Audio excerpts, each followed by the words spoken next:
Mieltäni on jo pitkään askarruttanut eräs asia, ja olen varma, että löydän täältä ratkaisun kaikkeen. Mysteeri leijailee jatkuvasti mieleni rajamailla. Tosin minähän olen tunnettu kyvystäni lukea salaisuuksien kammioita, kuin avointa kirjaa, ja yleisesti vaikeina pidetyt tapaukset ovat minulle vain piece de la gâteau, pala kakkua. Tunnen luissani, että tulen ratkaisemaan tämänkin tapauksen ongelmitta. Olen niin valmis kuin vain mies voi olla. Ja empiirinen informaation kerääminen on suorastaan leipälajini. Mentiin.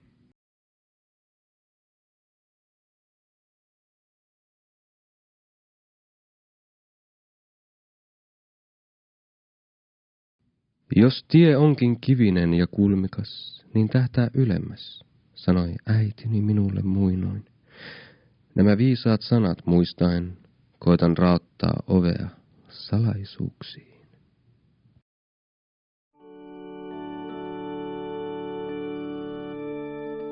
Olen kirkossa. Kuuntelen urkumusiikkia. Ihmisellä on yksi kieli ja kaksi korvaa. Siksi, jotta puhuisimme vähemmän ja kuulisimme enemmän. Onneksi Bach on aina ollut lempisäveltäjä.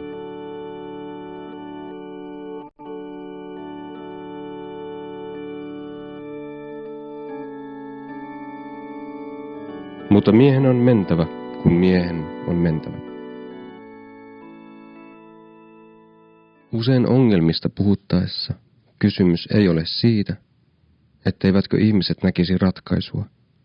Kysymys on siitä, että he eivät näe itse ongelmaa. Kysyn ihmisiltä, mitä täällä on. Aina samoja pieniä ilmiöitä. Totean sitten jälkeenpäin pieniä ongelmia. Muistaakseni kirjoitin tästä oivallisen esimerkin muistikirjaani viime torstaina. Missä se nyt olikaan?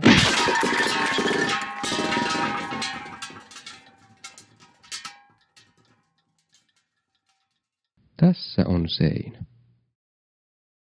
Ei preeriaa, ei peltoja, ei vuoren huippuja, vain nurmikenttä ja tämä penkki.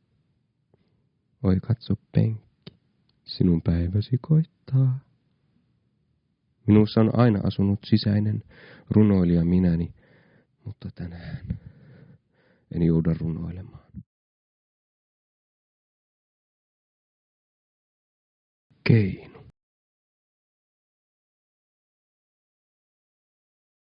Esimerkillinen komissaario ottaisi viipymättä suurennuslasin esiin, etsisi johtoja sekä lankoja unohtamatta piuhoja ja tarkistaisi keinun alibin.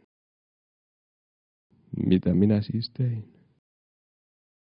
No.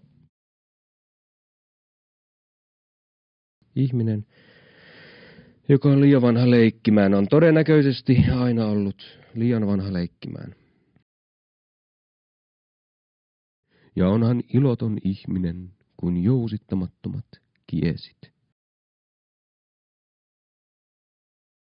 Ammattini varjopuolia on se, että joudun toisinaan koluamaan hämäräperäisiä loukkoja. En ole koskaan pelännyt pimeää, ja äitini tapasi sanoa, että uskallus suorastaan loistaa kasvoiltani. Kun siirtyy äkkiä pimeästä päivänvaloon, kestää tottua näkemiseen. Niin sanottuna sokeana hetkenä koen aina elämäni suurien kysymysten valkenevan minulle. Noustessani askel askeleelta tämän tilanteen yläpuolelle seuraan vihjeitä kuin varjo, jotta saavuttaisin paitsi maallista informaatiota myös sisäisen harmonian. Kulkiessaan elämän kukkuloilla on syytä muistaa, että tärkeintä tässä elämässä ei ole se, missä me olemme, vaan se, mihin suuntaan me liikumme.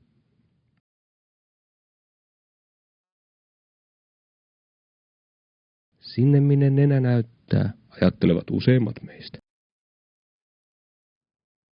Tosin näin ajateltuna valtaosa meistä elää tuomittuna kulkemaan eteenpäin.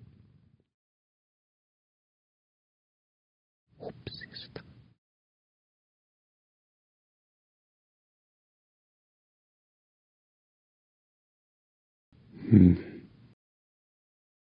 Tykki.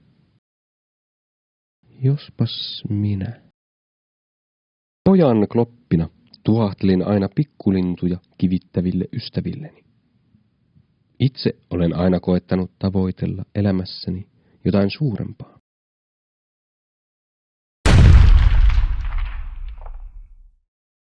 Ja toisinaan myös onnistunut.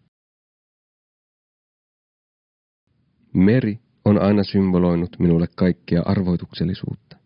Tuntiessani tyrskyjen poskilleni roiskiman suuren meren suolan voin melkein aistia salaisuuden lähelläni. Mutta kaikki kaunis loppuu aikanaan. Niin on myös aika tämän tapauksen peittyä historian siipien havinaan. Onneksi on sentään uusia seikkailuja, joita kohti voi mennä. Ville, nyt! Komissaarion arvolle on sopimatonta hämmästyä. Ville, nyt!